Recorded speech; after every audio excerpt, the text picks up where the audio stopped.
Isang maganda at matagumpay na araw sa ating lahat.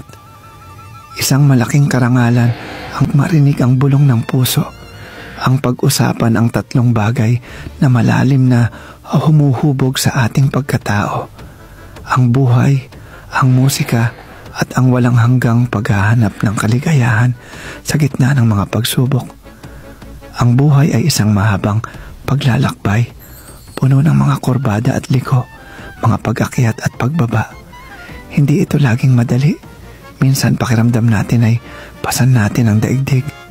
Darating ang mga hamon, mga pagsubok, nasusukat sa ating tibay at pananampalataya. Ngunit sa bawat pagbagsak, may pagkakataong bumangon ng mas matatag, mas matapang. Ito ang diwa ng pagiging isang mandirigma, ang hindi sumuko, ang patuloy na lumaban anuman ang dumating. Sa paglalakbay na ito, mayroon tayong kaagapay na madalas nating hindi napapansin ang kapangyarihan.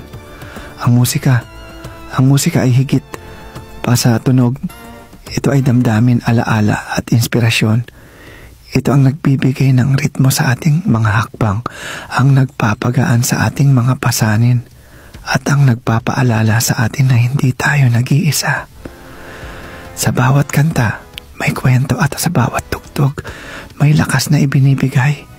Kapag pakiramdam natin ay nawawala tayo, ang isang pamilyar na himig ay maaring maging ating gabay pabalik sa ating sarili. Ngayon, pag-usapan naman natin ang kaligayahan.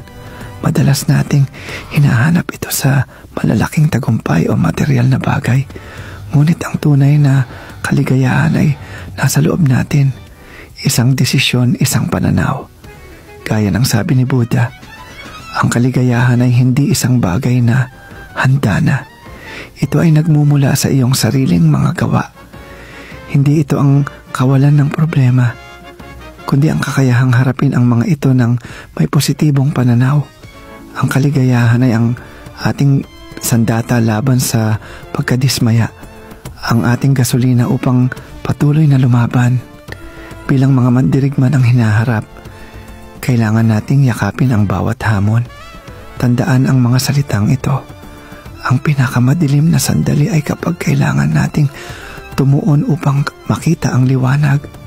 Sa bawat pagsubok, may nakatagong lakas na naghihintay na matuklasan. Huwag tayong matakot sa mga bagong laban, dahil sa bawat laban na ating pinagtagumpayan, mas nagiging matatag tayo, mas nagiging buo. Gamitin natin ang musika bilang ating inspirasyon, ang kaligayahan bilang ating kalasag, at ang ating determinasyon bilang ating espada. Harapin natin ang hinaharap ng may tapang at pag-asa. Ang buhay ay isang regalo, at ang bawat araw ay isang pagkakataon upang maging mas mahusay, mas matatag, at mas maligaya. Maraming salamat po at mabuhay tayong lahat.